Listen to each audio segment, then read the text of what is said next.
ഇന്ന് നമ്മൾ പഠിക്കാൻ പോകുന്നത് 10ാം class SCRT social science part 1 chapter 2 ആണ്.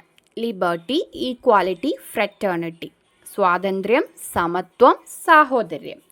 ഈ ചാപ്റ്റർ ഫ്രഞ്ച് വിപ്ലവവുമായി ബന്ധപ്പെട്ടതാണ്.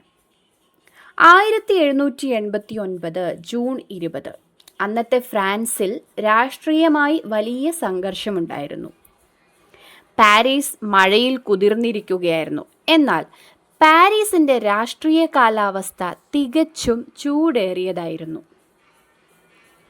ആ സമയത്ത് ഫ്രാൻസിൽ എസ്റ്റേറ്റ്സ് ജനറൽ എന്നൊരു സഭയുണ്ടായിരുന്നു. സാധാരണയായി പറഞ്ഞാൽ അത് ഒരു തരത്തിലുള്ള പാർലമെൻ്റ് ആയിരുന്നു. ഫ്രാൻസിൽ ആ സമയത്ത് സമൂഹത്തെ 3 പ്രധാന വിഭാഗങ്ങളായി വിഭജിച്ചിരുന്നു. അതിനെ നമ്മൾ എസ്റ്റേറ്റ്സ് എന്നാണ് പറയുക. അപ്പം മൊത്തം 3 എസ്റ്റേറ്റ്സ് ഉണ്ടായിരുന്നു. ആദ്യത്തത് ഫസ്റ്റ് എസ്റ്റേറ്റ് അഥവാ പുരോഹിത വിഭാഗം, രണ്ടാമത്തത് സെക്കൻഡ് എസ്റ്റേറ്റ് അഥവാ നോബിൾ ക്ലാസസ്, മൂന്നാമത്തത് തേർഡ് എസ്റ്റേറ്റ് അഥവാ കോമൺ പീപ്പിൾ, സാധാരണ ജനങ്ങൾ. ഇങ്ങനെ ഫ്രാൻസിലെ സമൂഹത്തെ 3 എസ്റ്റേറ്റ്സായി വിഭജിച്ചിരുന്നു. ഫസ്റ്റ് എസ്റ്റേറ്റ് അഥവാ പുരോഹിത വിഭാഗം, ഇവരിൽ ബിഷപ്പുമാർ, പ്രീസ്റ്റുമാർ, മങ്സുമാർ എന്നിവരാണ് ഉൾപ്പെടുന്നത്. മതപരമായ കാര്യങ്ങളിൽ വലിയ അധികാരമുള്ള വിഭാഗം തന്നെയായിരുന്നു ഇവർ. ഇവർ പൊതുവെ വളരെ സമ്പന്നരായിരുന്നു. വലിയ ഭൂമികൾ ഇവരുടെ ഉടമസ്ഥതയിലായിരുന്നു. അതുകൊണ്ട് തന്നെ സാമ്പത്തികമായും ശക്തമായിരുന്നു. ഒരു പ്രധാന കാര്യം, ഇവർ നികുതി അടച്ചിരുന്നില്ല. Did not pay taxes. ഇവർക്ക് രാജാവിന്മേൽ സ്വാധീനവും ഉണ്ടായിരുന്നു. അതായത് ഭരണത്തിൽ ഇൻഫ്ലുവൻസ് ഉണ്ടായിരുന്ന ഒരു വിഭാഗമായിരുന്നു ഈ ഫസ്റ്റ് എസ്റ്റേറ്റിൽ ഉൾപ്പെടുന്നവർ. ഏകദേശം 1% മാത്രമായിരുന്നു ഇവർ. പക്ഷേ അധികാരത്തിലും സമ്പത്തിലും വലിയ സ്ഥാനം ഇവർക്കുണ്ടായിരുന്നു. അതിനാൽ തന്നെ ഫസ്റ്റ് എസ്റ്റേറ്റ് ഒരു പ്രിവിലേജ്ഡ് ക്ലാസ് ആയിരുന്നു എന്ന് നമുക്ക് പറയാം. സെക്കൻഡ് എസ്റ്റേറ്റ് എന്ന് പറഞ്ഞാൽ നൊബിലിറ്റി അഥവാ നോബിൾ ക്ലാസസ്. ഇവർ വലിയ ഭൂമിയുടെ ഉടമസ്ഥർ തന്നെയായിരുന്നു. രാജാവിനോട് അടുത്ത ബന്ധമുണ്ടായിരുന്നവർ. ഭരണത്തിൽ പ്രധാന സ്ഥാനങ്ങൾ വഹിച്ചവരും ഇവരായിരുന്നു. സൈന്യത്തിലെ പ്രധാന ഉദ്യോഗസ്ഥർ, വലിയ ഭൂമിയുടമകൾ, രാജകുടുംബവുമായി ബന്ധപ്പെട്ടവർ, ഇവരൊക്കെയാണ് സെക്കൻഡ് എസ്റ്റേറ്റ്. ഇവരും വളരെ സമ്പന്നരായിരുന്നു. വലിയ ഭൂമികളും അധികാരവും ഇവർക്കുണ്ടായിരുന്നു. ഒരു പ്രധാന കാര്യം, ഇവരും നികുതി അടച്ചിരുന്നില്ല. Did not pay taxes. ജനസംഖ്യയിൽ ഏകദേശം 2% മാത്രമാണ് ഇവർ ഉണ്ടായിരുന്നത്. പക്ഷേ പവറും വെൽത്തും ഇവരുടെ കൈകളിലായിരുന്നു. അതിനാൽ തന്നെ സെക്കൻഡ് എസ്റ്റേറ്റും ഒരു പ്രിവിലേജ്ഡ് ഗ്രൂപ്പ് തന്നെയായിരുന്നു. ഫസ്റ്റ് എസ്റ്റേറ്റ് പോലെ തന്നെ ഇവർക്കും പ്രത്യേക അവകാശങ്ങളും അധികാരങ്ങളും ഉണ്ടായിരുന്നു. തേർഡ് എസ്റ്റേറ്റ് എന്ന് പറഞ്ഞാൽ സാധാരണ ജനങ്ങൾ, അതായത് സൊസൈറ്റിയിലെ മെജോറിറ്റി പോപ്പുലേഷൻ. ഇവരിൽ കർഷകർ, തൊഴിലാളികൾ, ചെറുകിട വ്യാപാരികൾ, കരകൗശല തൊഴിലാളികൾ, അധ്യാപകർ, ഡോക്ടർമാർ, അഭിഭാഷകർ, ഇങ്ങനെ മിഡിൽ ക്ലാസ്, ലോവർ ക്ലാസ് ആളുകളെല്ലാം ഉൾപ്പെടും. ഒരു പ്രധാന കാര്യം എന്താണെന്ന് വെച്ചാൽ, ഫ്രാൻസിൽ ജനസംഖ്യയുടെ ഏകദേശം 97% ആളുകളും തേർഡ് എസ്റ്റേറ്റിലായിരുന്നു. പക്ഷേ ഇവർക്ക് പ്രത്യേകിച്ച് പവറൊന്നുമില്ല, പ്രിവിലേജുമില്ല. നികുതി മുഴുവൻ അടച്ചത് ഇവരാണ്. They paid heavy taxes. First എസ്റ്റേറ്റും സെക്കൻഡ് എസ്റ്റേറ്റും ടാക്സ് അടക്കാതെ സൗകര്യത്തോടെ ജീവിച്ചപ്പോൾ തേർഡ് എസ്റ്റേറ്റാണ് രാജ്യത്തിൻ്റെ സാമ്പത്തിക ഭാരം മുഴുവൻ വഹിച്ചത്. അതിനാലാണ് അവർക്ക് ഇത്ര ഫ്രസ്ട്രേഷനൊക്കെ വന്നത്. ഇനീക്വാലിറ്റി വളരെ കൂടുതലായിരുന്നു. ഇത് തന്നെയാണ് പിന്നീട് ഫ്രാൻസിൽ റവല്യൂഷന് കാരണമായത്. ഇനി നമ്മൾ നോക്കാൻ പോകുന്നത് ഫ്രാൻസിലെ രാഷ്ട്രീയ സാഹചര്യമാണ്. ആ സമയത്ത് ഫ്രാൻസിലുണ്ടായിരുന്നത് ഒരു സ്വേച്ഛാധിപത്യ ഭരണമായിരുന്നു. അതായത് രാജാവാണ് എല്ലാം തീരുമാനിച്ചിരുന്നത്. ജനങ്ങൾക്ക് അഭിപ്രായം പറയാനുള്ള അധികാരമൊന്നും ഉണ്ടായിരുന്നില്ല. ഫ്രാൻസ് പതിറ്റാണ്ടുകളോളം ഭരിച്ചിരുന്നത് ബൂർബൺ രാജവംശമാണ്. ഈ രാജാക്കന്മാർ പൊതുവെ വളരെ ഒരു അതോറിറ്റേറിയൻ ടൈപ്പ് ആയിരുന്നു. അധികാരം മുഴുവൻ അവരുടെ കൈകളിലായിരുന്നു. അവർ വിശ്വസിച്ചിരുന്നത് ഡിവൈൻ റൈറ്റ് തിയറി എന്ന ആശയത്തിലാണ്. What is this divine right theory? അതായത് രാജാവിൻ്റെ അധികാരം ദൈവത്തിൽ നിന്നാണ് ലഭിച്ചത്.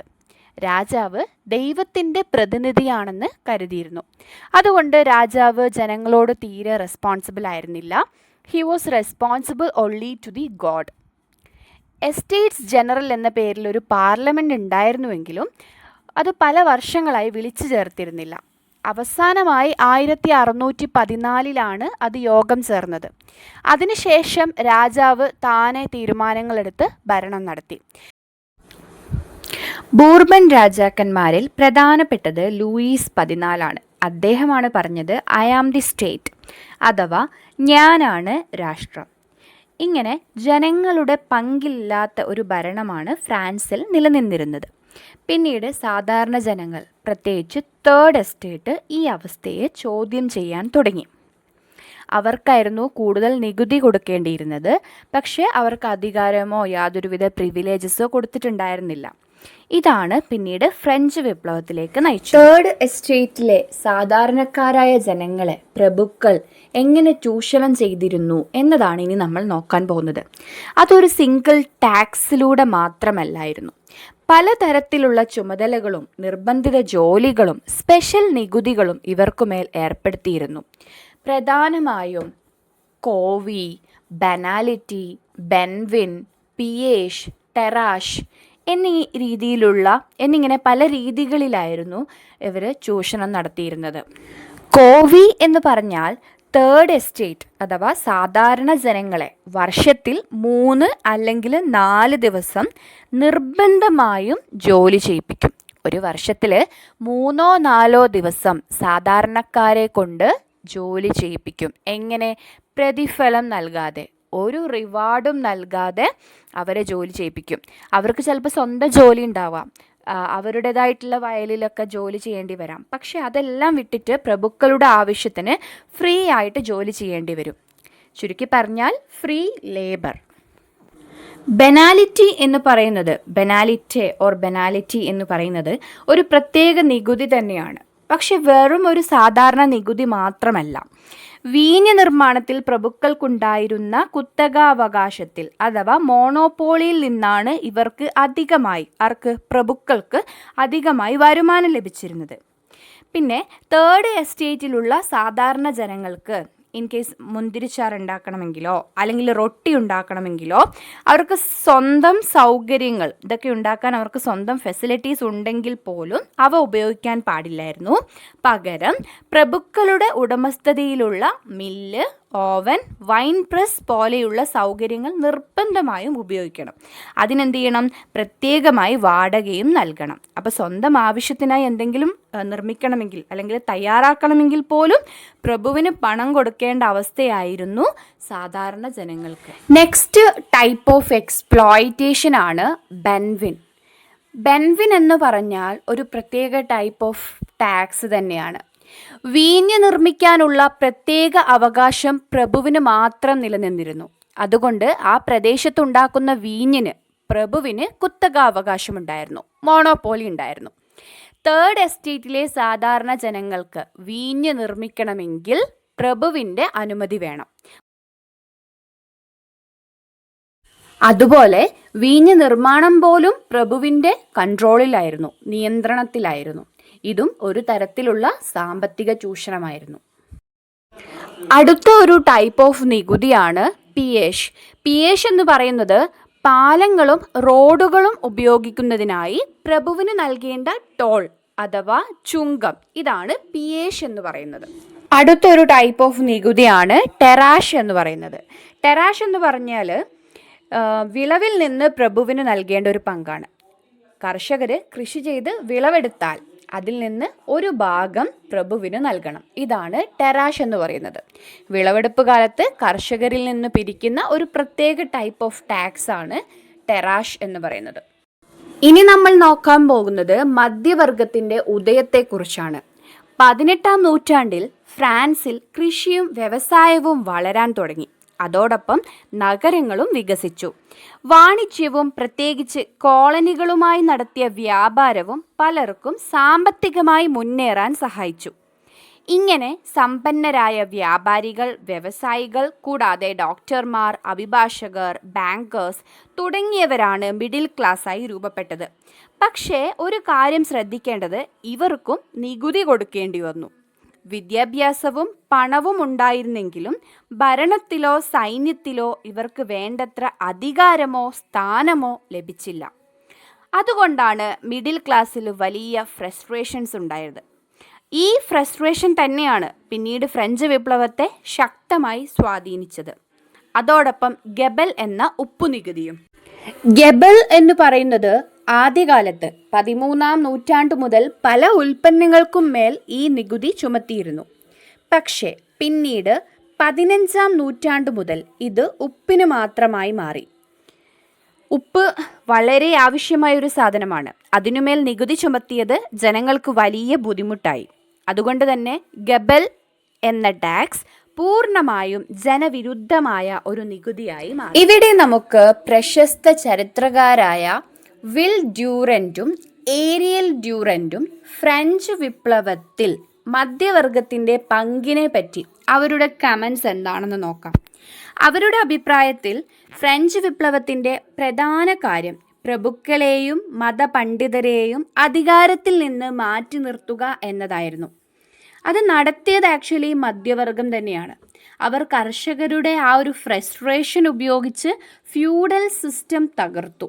ഗ്രാമങ്ങളിൽ ജനങ്ങൾ അനുഭവിച്ചിരുന്ന ആ ഒരു എക്സ്പ്ലോയിറ്റേഷനെതിരെ, ചൂഷണത്തിനെതിരെ ഉണ്ടായിരുന്ന പ്രതിഷേധം അവർ ശക്തമാക്കി.